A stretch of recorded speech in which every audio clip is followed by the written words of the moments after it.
Chairman Peoples Party Bilawal Bhutto کا P T I کو انتہا پسندی کی سیاست چھوڑنے کا مشورہ. کہا انتہا پسندی کی سیاست اور قومی اداروں پر حملے کریں گے تو آئین و قانون کے تحت ایکشن ہوگا. پھر سختی پر شکایت نہیں ہونی چاہیے. سیاسی جماعتوں کو سیاسی راستے نکالنے چاہیے. صدر آصف زرداری سیاست میں مفاہمت کا کردار ادا کر سکتے ہیں. سیاسی جماعت انتہا پسند تنظیم کی طرح کام کرے گی تو پھر ریاست کا رویہ وہی ہوگا جو ہے. بلاول بھٹو کا کہنا تھا نون لیگ کے وفد سے کوئی سیاسی گفتگو نہیں ہوئی. لمبی اننگز کا فیصلہ عوام کریں گے.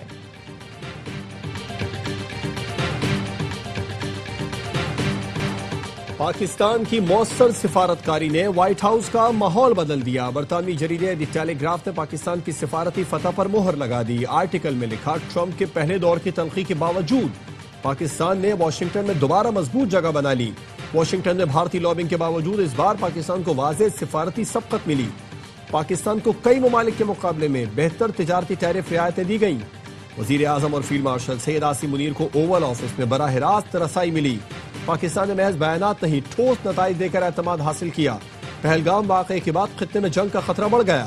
بھارت نے امریکی ثالثی کو کھلے الفاظ میں مسترد کیا جبکہ پاکستان نے ذمہ دارانہ رویہ اپنایا.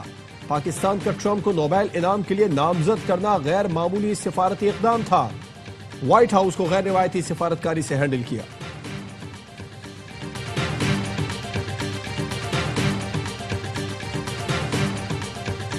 پاکستان کا صومالیہ کی خود مختاری اور علاقائی سالمیت کے لیے مکمل حمایت کا اعادہ. صومالیہ کی خود مختاری کو نقصان پہنچانے والی ہر کارروائی کی شدید مذمت. نائب وزیر اعظم اسحاق ڈار سے صومالیہ کے وزیر خارجہ کا رابطہ. پاکستان کی مستقل حمایت پر شکریہ ادا کیا. صومالیہ کی تحفظات سلامتی کونسل میں اجاگر کرنے کے لیے پاکستان سے تعاون کی درخواست. اسحاق ڈار نے پاکستان کی جانب سے اقوام متحدہ اور دیگر فورمز پر صومالیہ کی بھرپور حمایت کی یقین دہانی کرائی. اسحاق ڈار اور مصری ہم منصب کا بھی ٹیلی فونک رابطہ. دو طرفہ تعلقات میں مثبت پیش رفت پر اطمینان کا اظہار. صومالیہ کی صورتحال سمیت علاقائی اور عالمی امور پر بات چیت.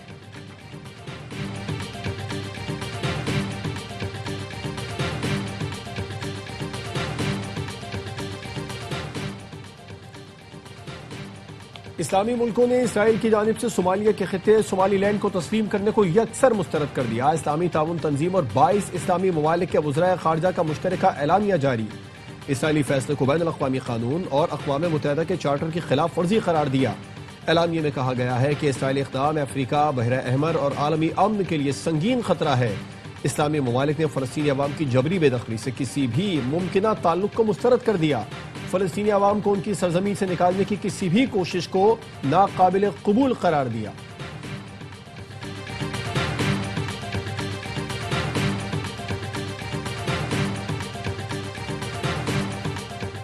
فتنہ خوارج اور بھارتی اسپانسر دہشت گردوں کے خلاف کارروائیوں میں تیزی. کرک کے علاقے بانڈا داؤد شاہ میں پولیس کا آپریشن. 8 دہشت گرد ہلاک.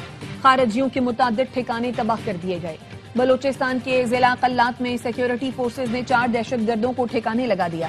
اسلحہ، گولہ بارود اور دھماکہ خیز مواد برآمد. ISPR کا کہنا ہے بھارتی اسپانسر دہشت گردوں کے خاتمے تک آپریشن جاری رہے گا. کامیاب کارروائیوں پر صدر مملکت، وزیر اعظم اور وزیر داخلہ کا فورسز کو خراج تحسین. وزیر اعظم نے کہا پوری قوم دہشت گردی کے خلاف اس جنگ میں افواج پاکستان کے ساتھ کھڑی ہے. وزیر داخلہ محسن نقوی کی کرک میں کامیاب آپریشن پر پولیس اور CTD کو شاباش.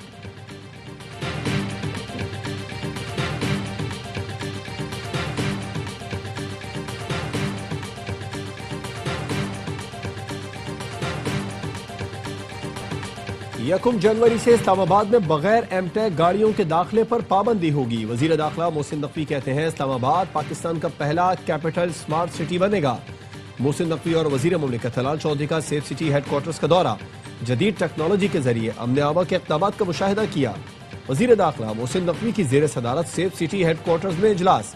کہا کیپٹل سمارٹ سٹی کے اسکوپ اور دائرہ کار پورے ملک تک بڑھایا جائے گا.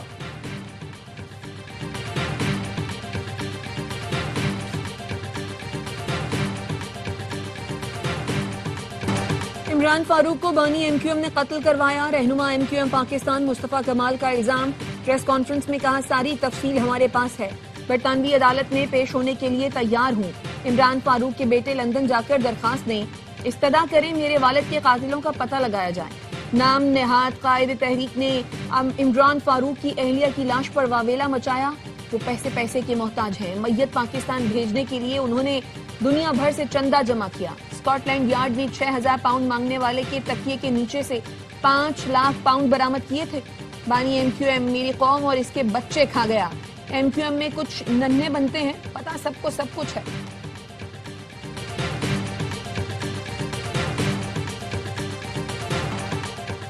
کینسر سے لڑ کر ہی عام آدمی کی تکلیف کا اندازہ ہوا. وزیر اعظم شہباز شریف نے مظفر آباد میں جدید کینسر اسپتال اور میڈیکل کالج کا افتتاح کر دیا. خطاب میں کہا, یہ ادارہ انسانیت کے دکھوں کا مداوع کرنے کے لیے قائم کیا گیا. میں خود کینسر کو شکست دے چکا ہوں.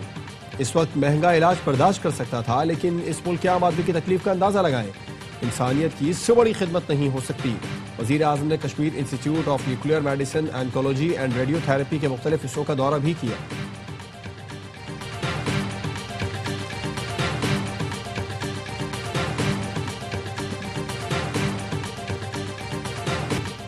امریکہ کی شمال مشرقی ریاستیں برفانی طوفان کی لپیٹ میں. سڑکوں پر کئی انچ برف کی تہہ جم گئی. نیو یارک سٹی کا سینٹرل پارک برف سے ڈھک گیا. 4 انچ برف ریکارڈ کی گئی. حد نگاہ انتہائی کم ہو گئی. 2000 سے زائد پروازیں منسوخ.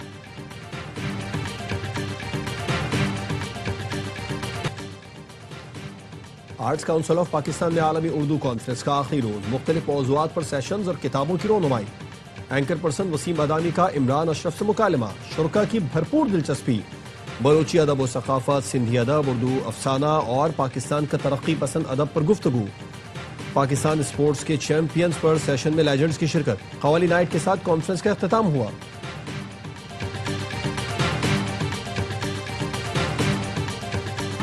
سات سال کی عمر میں بولنا اور سمجھنا سیکھا تھا. ڈاکٹر نے والدین سے کہا تھا جہانگیر کو اسکواش سے دور رکھیں. ایک مرتبہ اسکواش کورٹ میں قدم رکھا, پھر پلٹ کر نہیں دیکھا. لیجنڈری جہانگیر خان کی عالمی اردو کانفرنس میں خیالات. کہا شارٹ کٹ سے کوئی چیمپئن نہیں بن سکتا. ہاکی اولمپئن اصلاح الدین نے کہا ہم خراب ہوئے ہیں, گورے کی کوچنگ نہیں. کرکٹ, ہاکی اور اسکواش میں غیر ملکی کوچ کی ضرورت نہیں. پرچی سسٹم ختم کر دیں تو پاکستان کو کوئی نہیں ہرا سکتا. بھارت میں جیت کی یادیں آج بھی تازہ ہیں. قومی کرکٹ ٹیم کے سابق کپتان راشد لطیف نے کہا دنیا میں کہیں نہیں ہوتا مسلسل کپتان بدلا جائے. اس طرح بورڈ زوال کا شکار ہوتا ہے. میچ فکسنگ پر ہمارے ملک میں سزا کا رواج نہیں ہے.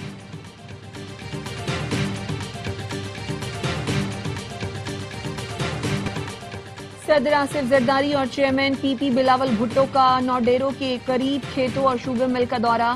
صدر زرداری نے گنے اور دیگر فصلوں کا جائزہ لیا. کسانوں سے گفتگو کی. صوبائی وزیر علی حسن زرداری اور سابق صوبائی وزیر سہیل انور سیال بھی ساتھ تھے. ملتان سلطانز کو اس سال پی سی بی چلائے گا. ٹیم کے ہیڈ کا اعلان کچھ دنوں میں کیا جائے گا. اس سال ایونٹ کے بعد ملتان سلطانز کی نیلامی ہوگی. وسیم اکرم پی ایس ایل کے برانڈ ایمبیسڈر ہوں گے. Chairman P C B Mohsin Naqvi کی پریس کانفرنس. کہا 8 جنوری کو 2 نئی ٹیمز کی نیلامی ہوگی. علی ترین چاہیں تو نئی ٹیم خرید سکتے ہیں. علی ترین نے ملتان سلطانز کے لیے بہت کام کیا ہے. ایونٹ 23 مارچ سے شروع کرنے پر غور کیا جا رہا ہے. بھارت ہاتھ نہیں ملا رہا تو ہمیں بھی شوق نہیں. بھارت کے نامناسب رویے پر آئی سی سی کو آگاہ کرنے جا رہے ہیں. سمیر احمد نے لیٹر تیار کر لیا. وزیر اعظم نے کہا ہے کھیل میں سیاست نہ آئے.